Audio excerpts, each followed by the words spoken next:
Thanks for taking the time to speak with us. Busy week, right? Yeah, but always a pleasure. So happy to be here. Yeah. It's an incredibly busy week, right? Yes, it is. And I have actually I have a deadline for an opera that I'm writing. So that's eating everything else that I'm doing. So these things happen in between, and then occasionally, well, something goes wrong. But here we are. A deadline for an opera. You have to elaborate on that.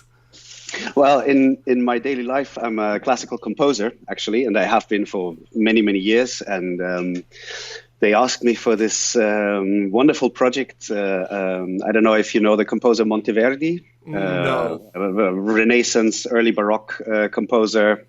It's the guy who invented opera as we know it. And there's a dedicated ensemble in the Netherlands who specialize in their music, and we are reconstructing his second opera, which got lost. So we're making a new opera based on the libretto that was left. And I add my own things to it. But of course, it's, hundreds and hundreds of pages that need to be written. And they're breathing down my neck, even though the premiere is only in March. But well, that's my job, let's say. So that's my daily bread, stuff like this. Wow, that is incredible. We're supposed to be talking about Dark Fortress, but that is so incredible. Cool. Oh, glad you like it. But we can talk about whatever you would like to. So, is this an enjoyable period for you, the lead up to a release, or is it kind of the thing you just want to get out of the way now? Honestly, I do find it enjoyable. And, well, occasionally it's just that the other things you have to do in life sort of prevent you from just, enjoying the anticipation till finally the thing is out. In general, I always like this period because it means that we have done our work, and it's more the days and weeks leading up to the final delivery of the master to the label, which is really stressy. And, to get everything finished in time, to get it all mixed, to get all the extra recordings of guest musicians and the artwork and the cover and the booklet and the press note and all these things done on time. That's usually the stressiest part. And what happens between that and the release is just basically interviews and stuff like that. Yeah. And that's actually fun because, it's easier to talk than to record. So. Even though you could potentially be repeating the same things over and over again in interviews. Yeah, we do, but that's the nature of it. And I have to say, because it's fantastic that Century Media are releasing all our albums, because this means we get to do interviews with people from all over the world. And even though everybody starts out with the same questions, sometimes it goes in really unexpected directions. And that can be very enjoyable also because, first of all, it's an honor to be asked about what the hell you were thinking when you were writing something to begin with. And, some people just have they have their own way of maybe asking the same thing, which prompts you to answer in a slightly different way. So I really don't mind, and it's surprising enough to not become totally tired of it. And we are hardly Iron Maiden, so it's not hundreds of interviews, but maybe 24 or something, which is okay, smeared out over a couple of months. So that's fine.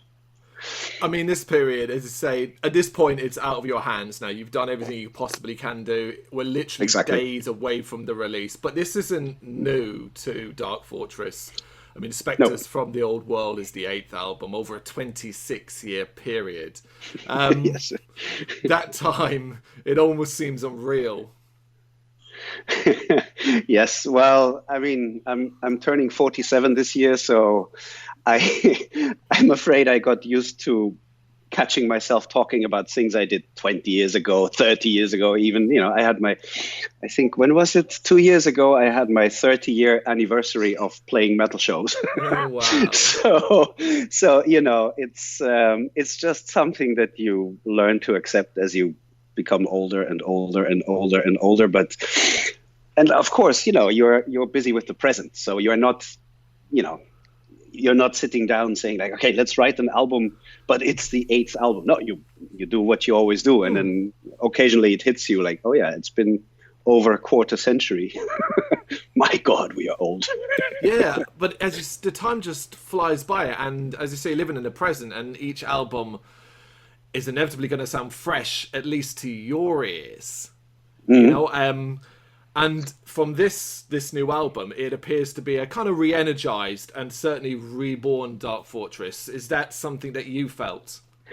Yeah, in a certain way, but maybe not only as you would expect, because we did after the last 2 albums, where we gave ourselves the time and space to, let's say, develop the more epic side of our music, meaning songs that get longer and longer, and songs that take a lot of time also for the clean sections and stuff like that. It was something that a few years ago was very important for us to fool around with, because it brought something a bit more diverse to what a black metal band usually does. And despite the fact that these elements have always been present on every album of Dark Fortress, we did have a feeling this time around that maybe it would be good to try and make something a little bit more compact again, and less, let's say, opulent in duration and stuff, which is just, it was just something that we wanted for ourselves, just because we've been focusing on other things on previous albums.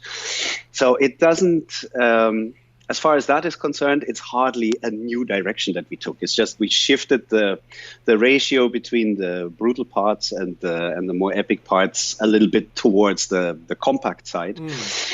But I will say this: I mean,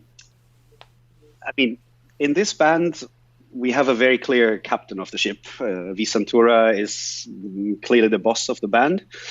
And he writes the overwhelming majority of the songs, at least in their instrumental form. So it is very much always his vision, the entire album. But then, of course, what I add with the lyrics and the vocals, and also all the other members, whether it's the second guitarist coming up with a song as well, or the drummer adding his beats and stuff. I mean, it always is a combination of the ideas of different people, the final result, even though the first impulse and the general vision comes from one guy. But nevertheless, you always, I mean, what always takes us most time during the songwriting phase is to find each other, because Santura has a very clear vision, and that's very good. But without the contributions by everybody else, you would hear a different band. So this just to explain a little bit how it works in this band. And this time around, I have to say it was harder than before to find common grounds, let's say. I mean, it sounds more dramatic than it is, but usually it was never really a big problem at the end to all agree on a certain version. And this time around, there was more of a rift between, let's say, the traditional and the progressive forces, which we all have both of them. But it wasn't as automatic as before to find the right balance between these things. And there were quite a few moments that we weren't really sure how to bridge these little chasms, if you want to call it like that. And at the end, I think it came down to Santura then making a decision. And I find it also important that a band has somebody that can make such a decision if there is disagreement. and everything very amicable, and we didn't fight or anything, but it was a bit of a more complicated birth in that sense than previous albums. So in that sense, I do feel a little bit reborn, just because it's been more of a struggle to get it all done. And I have to admit as well that I wasn't sure about some songs when they came as demos. And of course, in a demo, you don't hear the finished version. And sometimes he knows what he has in his head, how the final result should sound. But for the rest of us, sometimes it's really necessary to record it, to finish it, and to have it mixed and mastered in its final form to finally understand, like, oh yeah, that's the role of this section, or the role of this song, or yeah, I didn't like the song so much listening on its own, but in the context of the album, it makes sense. And this is, I don't know, for me, this is always the most magical process while making an album, seeing songs grow and changing your opinions every day about certain songs. You know, your favorite song one day, a week later, it may be sort of a candidate to maybe leave out, and then and like this, it's a very dynamic process until everything is ready. And when it was ready, so when I got the final mixes and I could finally sit down and listen to the album all in one go, I really liked it, and all these nagging doubts that, because also it took from the first demos to the final album, it took us a couple of years this time as well. So if you spend so much time like not being sure about it, and then you get it and you feel, yes, it's as good as we it's the best thing we could offer right now, and we don't have to be afraid, I hope, that it stays behind other albums. Then, only then can you relax and can you have a feeling like, okay, this was worth it, it worked out, and we can wholeheartedly, stand behind what we made. So only in that sense, for me, it's a little bit of a rebirth, just because of the kick I got when I heard the final thing. Oh, that's good. That's fascinating, because say if you've got that thing eating away at the back of your mind where you're worrying about it, and then you at least get this stage where you can go, oh, okay, it was worth it. Exactly, and that's of course the problem when you work with an unpredictable resource like ideas. Like you can't sit down and say, I'm going to write the masterpiece now, because that's the one way to make sure you're not going to write the masterpiece. Because of course it's up it's up to your knowledge and your technique and your taste what you do with the ideas that come, but what ideas come to you is not really up to you. It's like what thoughts arrive in your head. It comes from somewhere, from some bit hard to describe place, and you have to work with whatever comes. So it makes this very exciting, because with the best of intentions, sometimes you decide to pursue an idea that at the end turns out to be not working that well. Yeah, you could spend 30 hours trying to put together a little bit of a structure of a song, and inevitably it just doesn't work, so you have to dump it. Exactly, and it has happened to us. I mean, for this album, but also for the last two albums, I remember that there were more songs lying around that we were feeling as strongly about as about the songs that at the end did make it on the album. But sometimes it's also not the song itself; it's just that it turns out that it doesn't really fit in with the rest of the album, or if half the band hates it, well, then maybe we don't have to include it. And in these things, it's very important to have a boss in the band who can make these decisions if it's not automatically clear. And on the other hand, we have a few great advantages the way we work, because first of all, this band has been around forever, and we've all been making albums for a long time, so it's not our first rodeo. And that really helps to feel confident about the process, even if you have no clue what is going to come out. And you kind of know it'll all work out at the end. Yeah, exactly. And the thing is also we are very good friends, and we know each other also really well. So we know each other well enough, let's say, to also tell each other if we don't like what the other is doing, which occasionally happens, because the worst you can do is sort of settle for a compromise and put out something that you're not really convinced of, because then you can just as well just skip the whole exercise and, I don't know, go on holiday instead. because in my experience, because I write music every day, and I have been doing so for over 20 years. You can sometimes just, sometimes it just doesn't. It just doesn't work. Or sometimes 10 years occasionally to realize, oh, this was actually a bad idea, or this actually went nowhere. Entire bands being set up around the concept that, 10 years later, like, okay, that didn't work. The fans as well, modern metal fans, black metal fans and all that are pretty savvy. If you're not putting your all into it and you're not convinced, it'll come out on the record and they'll notice and punish you accordingly. Yes.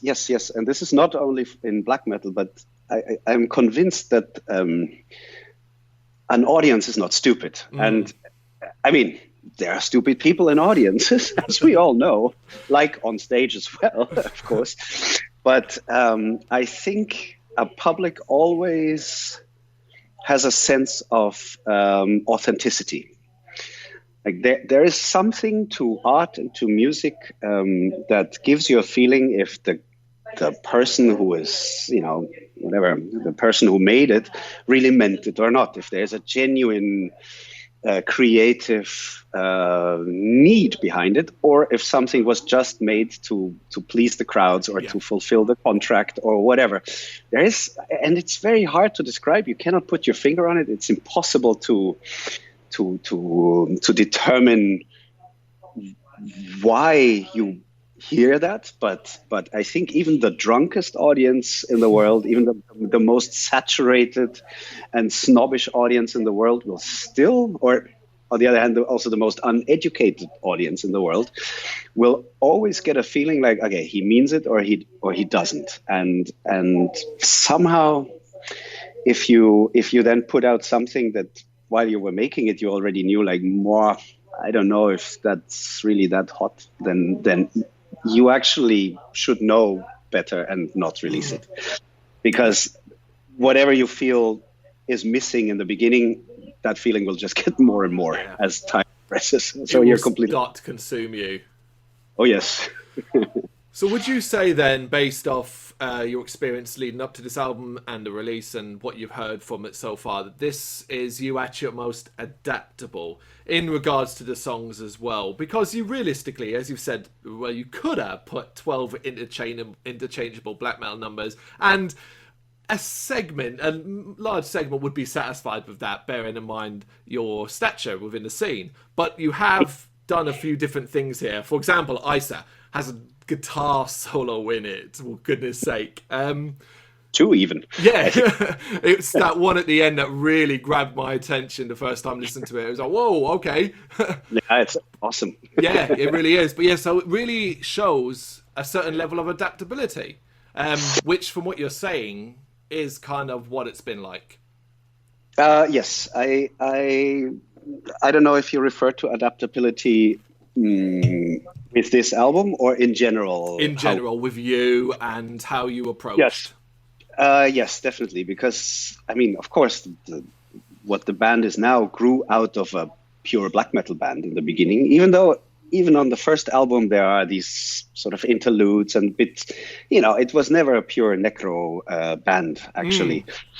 But how I always felt about this band, even before I joined them in 2007, because I've been friends with those guys for a long time, Dark Fortress always struck me first and foremost as a metal band. And only in a secondary way as a black metal band. So, I mean, of course, it is a black metal band, and there's no discussion about it. But none of us is listening only to black metal, of course, and that has also never been the case. So in general, just as people, we are interested in different things, and even within metal, we there are not that many bands that we all agree on are the best in the world and stuff. So that is one thing, our tastes. And then, of course, we also grew as musicians, and a bunch of us also, studied at the conservatory and became professional musicians. And then you have to learn a lot about other things and other genres because, you cannot study black metal at the conservatory yet.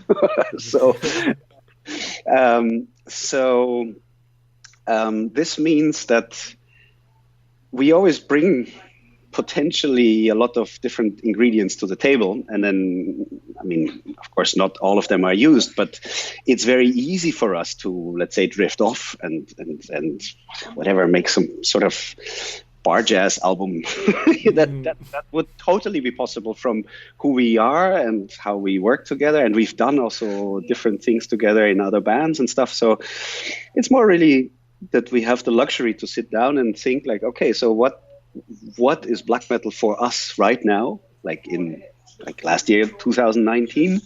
Okay, we see black metal as this and that, and this is the territory we give it. This is what we feel belongs into it.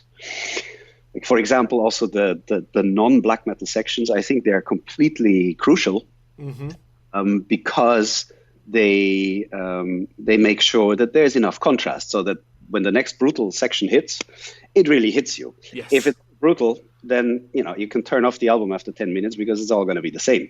And some bands are extremely good at that. Like one of my favorite bands, Cannibal Corpse. I mean, you could say they've been making the same album since the beginning, but I love them. And somehow for them, this really works. Like one idea, a very clear style, a very clear concept, and rather than searching for new things or changing directions or becoming experimental, I think a band like Cannibal Corpse probably decided like, no, this is our thing, and let's just try to make this one thing as good as we can. Yeah. Another example is Meshuggah, also, one of the greatest metal bands of all times, and my admiration for them is endless. I love them, but also there, you can tell, like, no, it almost seems like a conscious decision. Like, no, we stay on the path that we chose, and we try to make that one thing better every time. Yeah. And then the other path is that you try to do something a little bit different every time. And in this band, I think both are present, because I for one, I would be bored to death doing always the same thing. It would be, for me, that would be the end of my interest in what I'm doing, because I already know it, and parts of it are also as they always were, but luckily we feel we have enough. We have, like, even if it's just a little bit, like I like to compare it with cooking. And if you try out, different spices or different ingredients, or first you bake that thing and then you bake the other thing, and next time you turn it around, it can yield slightly different results, even though maybe, you could say that what we are trying to achieve with an album, like the album we are trying to make, it's almost the same ambition every time around. Like from a certain angle, you could say we're trying to make the same album every time, in terms of what we feel would be the perfect metal album, or the perfect black metal album, or the perfect Dark Fortress album, or whatever. It's just that through the years, of course, your methods change, your taste changed, also your tools change, and the things that you are interested, from one year to the other, these things also change. And that's why you get different results. But I think there's still enough continuity that you can tell, okay, this is Dark Fortress. And this is what's really important to me, because when when Metallica released Load, I don't know where the Metallica that I used to like went, because they went into a totally different direction. I mean, mind you, if it's well done, no problem. It can be great. You know, I mean, there have been bands like Tiamat or Anathema and plenty of others who successfully managed to transform into a different kind of band. Catatonia was another one. Yeah. Amorphis was another one, and I think they did really fantastically. But it doesn't always work. Which is a rare breed to be able to transform yourself completely. But you must have been helped by the fragmentation of genres. So it's all good and proper going, Dark Fortress are a black metal band, but that doesn't quite work anymore, because is it atmospheric black metal? Is it an old school black metal? Is it a crust black metal band? And so on and so forth. Well, you know what? I've been a composer for so many years, and I've done a lot of different things in my life as a musician. I used to be a flamenco guitarist for many years, and I've played all kinds of music. And exactly what I like about being a musician is that your work is not always the same. So, you know, that it's also to a certain degree up to you, for sure. If you get paid to have ideas and be creative, I think it's super essential to keep challenging yourself, because if you yourself aren't interested anymore in what you are writing, then you get crap, you know.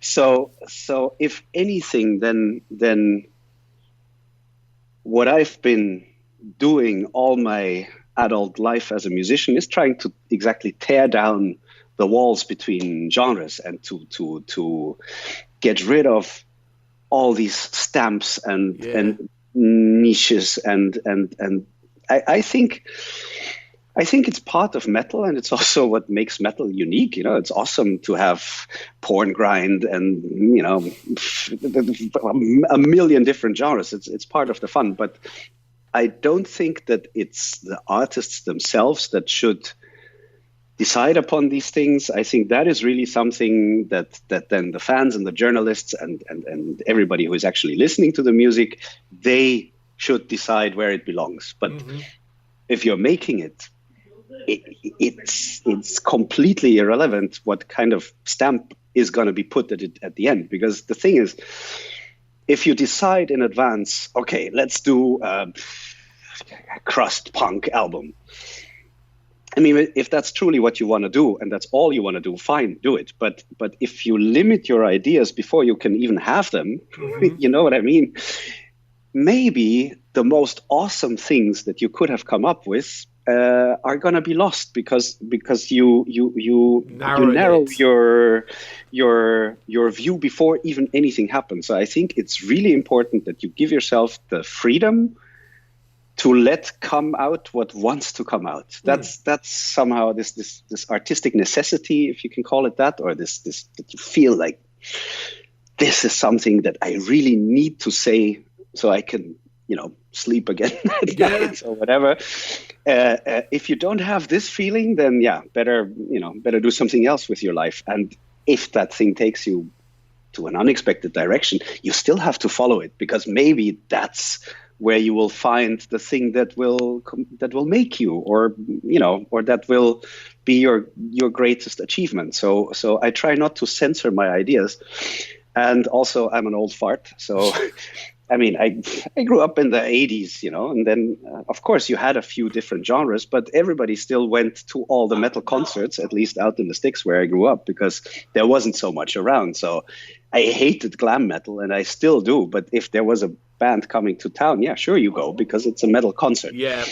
So anyhow, I don't know this sort of militant division of here is the boundary and you better not sing over a blast beat, you know, those kind of things. And this kind of thinking is so alien to me because of when I grew up, because of the work that I'm doing, because of how we see music in this band, and because of the things that I like, that I can't even comment on it, you know, other than saying like, that whole discussion is utterly irrelevant to me. And I think I remember from an 80s Metal Hammer interview with Lemmy. Yeah. Because somebody asked him exactly this question, like, Motorhead, what you're doing, is this rock and roll, heavy metal, speed metal, what it is? What is it? And he just said, like, well, you can call it reggae for all I care, as long as we get to do it, as long as we get. Yeah. And I couldn't say it better, because again, you are not creating music because you want somebody to put a certain stamp on it. That's the wrong reason to create something. You create something because you feel you have to do it. And so, yeah, I can really amuse myself with these endless discussions. Like, for example, no, Behemoth is not a black metal band; it's death metal, and people almost kill each other over it. Like, dudes, like, you're talking about exactly nothing. Like, this is a problem that has only been created so it can be enjoyed in a discussion, but it doesn't actually achieve a single fucking thing. No, it's choosing sides in this warfare business. Is talking personally, I was at a baby metal show the last few days ago. Yes. First time ever seen them live, there for review purposes. Not much of a fan of the record, but was like, okay, gonna get there for free, check them out live and review. And the very first thing that blew me away was, as I went in the entrance, as I run into someone wearing a Napalm Death t-shirt and another person wearing an Imagine Dragons t-shirt. And I was just like, yes, this is what people say about this. There's no divide here. Well, it's a fantastic example, because that's a truly extreme metal band. I'm still not sure if I can take it. And I'm used to listening to the sickest, most abstract, most evil shit out there. But baby metal was really something that showed me my limits. And I love it only for that something can do that to me, to a seasoned music veteran that thinks that he has heard everything. If you can surprise me, you get a thumbs up, even if I hate what comes out. But I think it's fantastic, and somebody had to do it. It's a brilliant concept. Although I really pray I don't have to hear it all day long. That's fair enough. So you've lived through, survived, and seen so many changes in the music world. I mean, your career is outstanding. How on earth have you managed to cope with the ever-changing world that we've lived in musically? Well, on the downside, it's of course that what you do isn't worth anything anymore. I mean, it's a bit of polemic way of putting it, but not much, because honestly, like to pay any kind of bill from an extreme metal band is only for very few bands, and only for the very, very, very top of every extreme genre. A band like us can forget ever even thinking about making a living out of it. Mm-hmm. Which is also not why we are in this game. But, after so many years, it would be nice to know, like, okay, the next 3 months I can just focus on my work for the album, and I don't have to do 1,000 million other things in between, because else I'm going to starve, Yeah. So this obviously is a huge problem. And also things like, I love how accessible music has become in this digital way, and I'm all for it, because it's great. If I want to hear a song, I go to YouTube or whatever, and I can just listen to it. But the flip side of it is that, it's, nobody has to make an effort for it anymore. A lot of people, don't even consider paying for it. So that means automatically you do it for free. Yeah. Like you're and we are stupid enough, or passionate enough, maybe I should say, that we are still doing it. But that has made it really a lot more difficult, because it basically means, sure. I mean, we get a little advance from the label for the recording costs and stuff. But the albums we make, we can only make them because our guitarist happens to have a studio and be a kick-ass metal producer. If we had to pay like a regular price for a, more or less standard good studio, we could afford maybe 2 weeks in such a studio. And that includes mixing and everything. So sure, you can make an album in 2 weeks, you know, where you record in 1 week, maybe record live and whatever, you know, a bit of a punky approach. And then you hand it in, and who knows, maybe the album is as good as what we are making, which takes us 6 months or whatever. But the days that, you know, that you get more money than you need for the absolute, you know, tear-filled minimum of doing things, those days are well and truly over. So from that side, from the business side of it, it's horrible. It's really, it's a fucking joke. Pardon my French, but it's you better not think about this as a musician, because else, you know, you draw conclusions that are very unpleasant. On the other hand, though, all this digital revolution has brought accessibility to music from everywhere, from everyone, and from all times as well, that there has never been even remotely such a richness of music, of inspiration that you can draw from, and of things that are happening. So music itself is developing exponentially because of this, because, you know, on your phone you can just play a riff to your friend in Tasmania, and that same night he finishes the song, and the day later it's on YouTube, and you know it exists. All this, how should I say, the technological aspects and the logistics of making music have been completely made available to almost everybody. Like you have no excuses anymore these days. Back in the days, you needed a label, you needed a studio, you needed, you know, a lot of stuff. Nowadays, you can make really quite decent things with almost nothing. I mean, almost everybody has a computer and can afford some kind of microphone and some kind of guitar, and well, there you go. So this is fantastic, and I'm not one of these people that would like to turn back time, because I think that would be insane, and I think in general it's just a very new situation now, and I'm hoping that the world, and also the way that it's all organized, will adjust itself a little bit in favor of the people who are creating all this content, because as it currently stands, it's that what we do is like in a business sense, it's worth pretty much nothing. Sure, we get fees for concerts, but also that is usually eaten up by travel costs and, you know, van rentals and whatever. So at the end of the day, even though metal has very faithful fans, and those faithful fans also faithfully support the bands, you know, they're buying merch and T-shirts and special editions of LPs. We have fantastic fans, but altogether, it's just not enough in the current situation to really make it, you know, sustainable. At least, you know, in that way. And I know that we are not the only ones who have this problem, because I think all producers of digitally copyable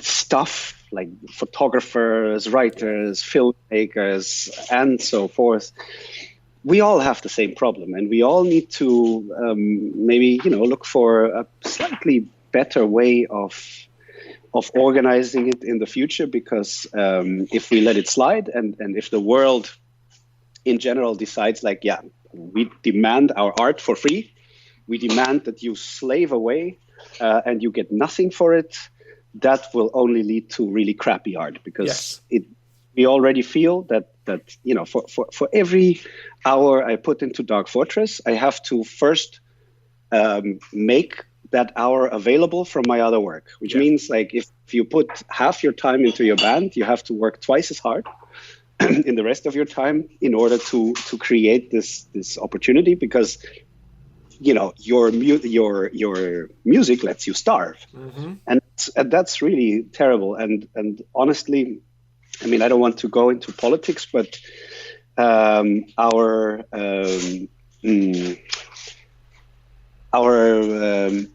model of society, like our capitalist model, which, you know, it's a good idea. I don't want to say capitalism is not working or whatever, but it has the flip side that everything is only judged in quantitative terms. You know, it's like how much money does it make?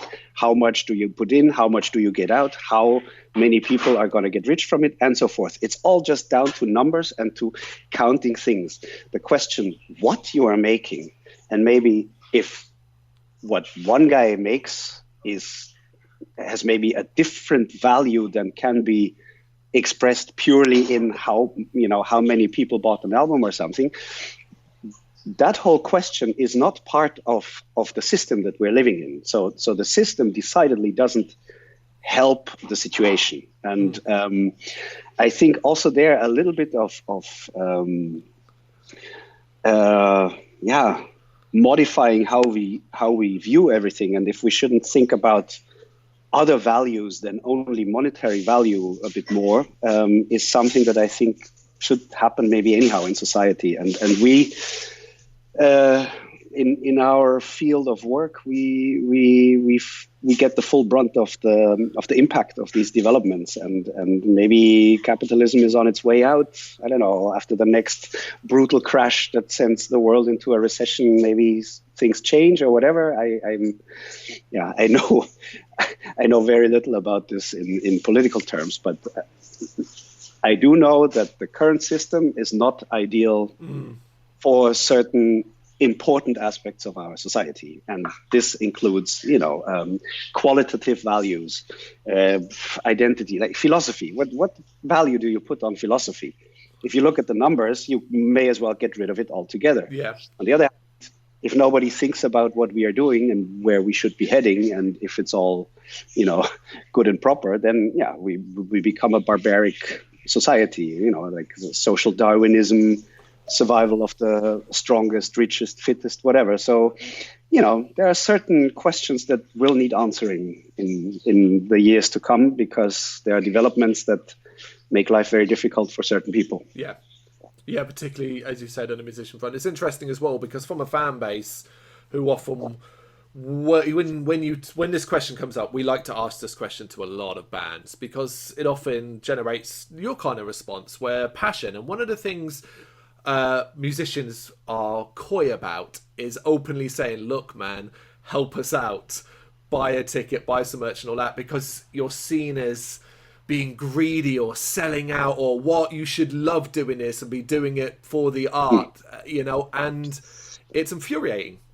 Yeah, it's true, but honestly, I mean, just from my experience, and also having gotten to know the people that support us and that come to our concerts a little bit, we can't complain to them, because they're already supporting us, and because they're already doing their best. So if anything, we owe them, we owe them for their support. At least we owe them to keep it going and to do our very best always. And we owe them respect, because honestly, it's an honor if other people, spend their hard-earned money on the bullshit you thought of on your couch, But I think the problem goes deeper than that, and it has to do with, for example, a more fair distribution of revenue that comes from streaming services, whatever. I mean, if you look at what Spotify pays their artists, while they've grown into a global company that is basically taking over how music is being consumed, it's an absolute disgrace. Mm-hmm. And you could say the same for YouTube. I mean, I don't know. After the first video clip I made with Dark Fortress, Edge of Night, back in 2008, we're very curious to see what happens. And after the video had 140,000 clicks, we got the what do you call it? The author's rights money. Yeah. The not the royalties as a recording artist, but the royalties as an author. and it was 60 € for the entire band. So yeah, I think I got 20 of those 60 cents because I wrote the lyric, and I wrote the lyric together with my wife. So we spread 20 cents between the two of us for 140,000 clicks. Now I know we're not really big, but it really does make you wonder, like, how many fans would you have? How many albums would you have to sell nowadays in order to feel it, in order to think like, oh, hey, I can pay the next 3 months rent from the 3 months that I put into this work, Well, you almost do the maths, don't you? You go, okay, you got paid that for 140, so 10 times that, and we hit 1 million, and that's still nothing. €6, yeah. And we get this question sometimes from fans, that we meet at concerts or something. This guy asked me, so what do you do with all the money? And then I said, well, on a good day, we buy ourselves a coffee on the way back on the highway. And I understand how this is hard to understand for the fans. And honestly, the fans are the last people to bother with this stuff, because that's not what it's about. We want them to enjoy the music, and that's it. They should have a chance to get lost in the worlds that we, built for them, and not whine to them about our personal or financial problems or something. I think it's more down to the companies and basically to everybody who is earning the money that comes in with our work, to take a voluntary and well balanced step towards fairness, because as it is, we are slaves. We are being exploited, and we are the last people to ever see any reward for what we're doing, other than the non-material reward, which is great. That's always there, and it's still fun to do it. But if you think about it from a work or a business kind of view, it's really like, I catch myself looking for a flamethrower to take to certain offices, because it's a travesty, man. If you go to a baker and you say, give me that bread, and I'm not going to pay you for it, and where the fuck is it? I wanted it today, and you're saying you still need an hour to finish it. I'm gonna smear you all over the internet, because this is how it happens. It's happened to us that somebody complains on our website or on our social media pages why the album that we are still recording hasn't leaked yet. Get into this mindset, and then get this, but people don't think. People take you for granted. We are being taken completely and utterly for granted, and honestly, you're making a lot of effort. You work for months on something, and then it's finally being released, and it does feel a little bit strange.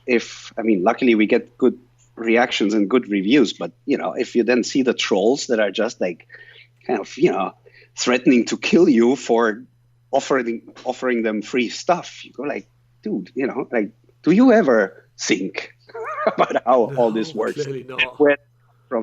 But honestly, this is not just internet trolls. This is also the people that, for example, in my other work as a composer, negotiating about payment or whatever, people seem to think that this kind of stuff just grows on trees, or that you wake up and you scratch your armpit and there's your album. No, that's not how it works, And once again, I'm sitting here whining as a musician, but I know that a lot of other people in other fields have the exact same problem, and maybe even 10 times as bad. So it's fundamental questions of a just division of what is there that everybody can be happy with, because as it stands right now, a lot of us are being left behind in many different ways, while a few turn a huge profit from it. And that's what has to be tackled. And not for the sake of myself or for music, but just general justice.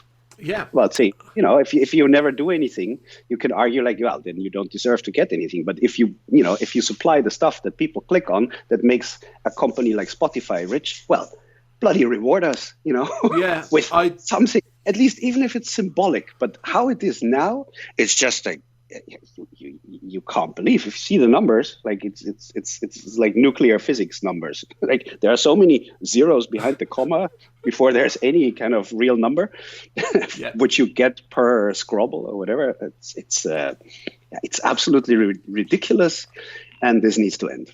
I don't see this as whining. I see this as what's the word I'm looking for? I see this as spreading awareness. What you described with the person who comes to you and asks, hey, how do you spend all your money? There is still a large proportion of fans that believe you guys, for example, of this new album could sell 1 million copies digitally. And that makes you all millionaires, which of course is so far from the truth. That's what needs to change.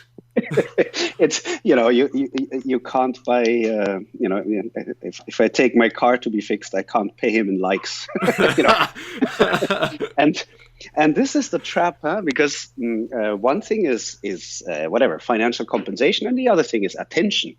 And we're getting a lot of attention. I mean, it's awesome. I'm not at all complaining about that. I'm still surprised after all these years to see that you release a new track and it gets a couple of thousand clicks every hour. It's amazing. But yeah, that's just one side of it, and you can't bite off that attention or those likes or the clicks or whatever until those likes and clicks are translated into a fair division of the revenue. But anyway, this is pretty much all I can extract from my brain today about this. No, it's fascinating. It's fascinating. So you clearly have very little free time, considering your day job and Dark Fortress and so on. But if you do get an opportunity and to sit back, what does a man like you like to do to relax? Oh man, my favorite thing in the whole world is walking on glaciers. Oh wow! Yeah, it's I like after all these years that I've been busy with culture, basically, so music and studying it and making it every day, and looking for my kicks there. More and more, I'm realizing that I get my inspiration and my kicks out of nature. And of course, because we live behind computers, I live in the Netherlands, which is a country with basically no single spontaneous tree in all of its territory. It's a completely artificial country, which is a miracle in itself. And I love it. But, you need contrast. So it's like in the music, you need that clean part. So in order for the next blast beat to work. So in order to enjoy the next opera that you have to write, you need to get out and you need to see something else. So this sort of hunger took me to travel more, and I love hiking, and the best feeling in the world for me is, the best legal feeling in the world for me is is just being a tiny little ant in a landscape so much bigger than me that I am reminded that I am completely and utterly irrelevant, and that I should just be happy that I get to enjoy it and that I get to be there and get to see it. And this is what I like to do most, in my free time. There's other things I like. I love cooking, and I could spend years without playing a single note of music by now, But the most fascinating and the most beautiful thing that I've encountered in years is the beauty that nature creates, and then specifically everywhere where there's ice and everywhere where there are volcanoes. And the very best combination is the two together, like in Iceland or in Chile or in Antarctica. And it's if you as a tiny little insignificant ape descendant with a very short lifespan can experience the forces that have shaped this planet. Like in Iceland, when the ground is literally boiling underneath your feet, when you can look into the caldera of a volcano and you see the molten earth in there, or the new Earth being created right in front of your eyes, or then conversely with the glaciers, if you see the incredible shapes and colors, which also are, we made the album artwork out of my photos. Okay.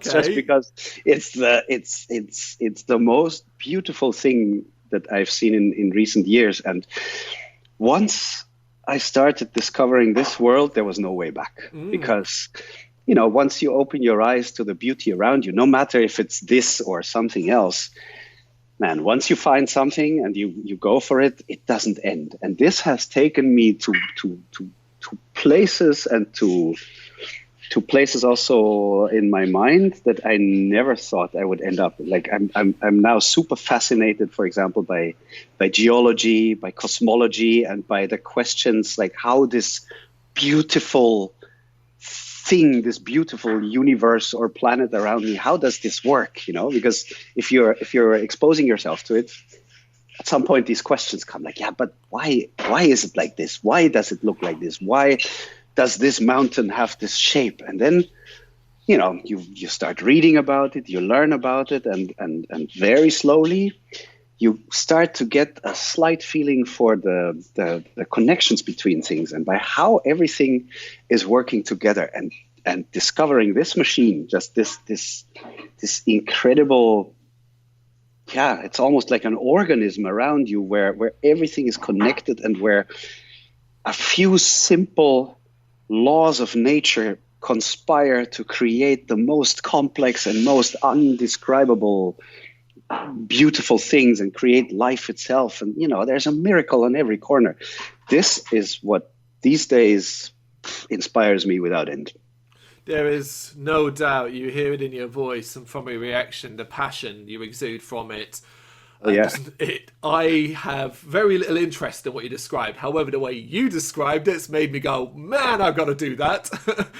Well, I spent more than 20 years basically just doing nothing else but music, until it was time to check out something else. Because also, if you're doing always the same, then you become a bit blind to what you're doing, or you lose perspective a little bit. Yeah, perspective. And this outbreak into something completely different, it has given me such a perspective that I'm actually really happy also now, again, after this sort of burnout-like situation, to sit down and come up with music, because it has a place, and I still like it, but it's not everything that exists anymore. How should I say this?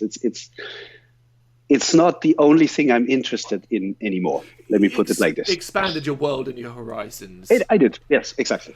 Right. Last but not least, then finally, back to Dark Fortress. So 2020. So obviously you've got the opera first, really. I guess that's going to be the priority after the album release. But the rest of 2020, are you kind of basically planning to throw yourself all into Dark Fortress, be it going out on the road and so on? Yes, up to a certain point that is possible to us, because all of us have either other bands or other careers going on, or jobs or kids or whatever. So unfortunately, the amount of weeks per year we can put into the band is somewhat limited. But we do want to go as far as is possible to us this year, and in recent years, we haven't played that much. So we're actually really looking forward to first a handful of release shows now in March.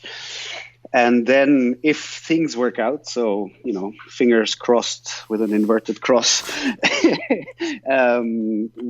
if we get the visa that have been applied for, we are also going to go to the US, because we've been invited by the Maryland Death Fest and the California Death Fest. And it would mean the world to us to get over there, because we've always had a lot of fans across the pond, and the first 2 albums have been released by an American label. So in a way, Dark Fortress owes its career to, getting support from the States, for sure, in the beginning. And we've never played over there. So if that happened this year, this would be a huge feather in our cap. Yeah. And then in the fall, we're going to do the usual little tour in Europe. Yeah. Which right now is being in the works. So we haven't announced anything yet, but yeah, exactly. And then after that, we'll see. We'll do. I think we have 3 summer festivals confirmed: Metal Days, Gothum in Slovakia, and something else somewhere, which at the moment I can't think of it. Just just check our website Social or our media MySpace and stuff. Yeah, exactly. It's all announced there. But we greatly look forward to being out on the road a bit more than recently, and it's also time to do that. So, and after that we'll see. But for now we look forward to this, and well, in between we do all our other stuff. Like after the opera, my next let's say paid project is I'll make music for dance production, inspired by the Moonlight Sonata by Beethoven, with an Indian choreographer and a couple of dancers and a couple of classical musicians, and I'll also play along with it. So again, something totally different. But this is how I like it. Already, you confused me. I'm like, I know that piece. Indian choreographer, you. and the choreographer wants. She specifically wanted something of metal going on there as well. So we'll have a cello and a classical percussionist and me on guitar, and then it's. I mean, this is my job. Huh? Fun. You have a couple of ingredients in front of you at the table, and then you have to make sense of it. And this is it's wonderful, because sometimes it takes a long time before you can think your way through a certain corkscrew, but that's the fun part of it. Yep. Like 2 things or 3 things or 10 things that have 0 to do with each other, what connects them? And then you start thinking, and you start, in your head, you're trying out a million different things, or maybe in real life also, before you find something that works. But if you do, you have something new. And that's a highly, highly satisfying side effect of doing this work. So I like a challenge like that. Yeah, you do. You can tell. I think that's the perfect place to wrap it up. Thank you so much for your time. Thank you, Carl, and thank you very much for giving us the time. And well, we hope to see you and everybody over there soon. Thank you very much for watching. You can check us out on gbhbl.com, as well as on Facebook, Instagram, Twitter and Tumblr. Go to Patreon to help us out over there. That's patreon.com/GBHBL, as well as Big Cartel, where you can find some of our merchandise. We have a podcast running on SoundCloud and Apple Podcasts. And of course, if you like this video, do us a favour, hit the subscribe button and help the channel grow. Games, horror and heavy metal. What else is life for?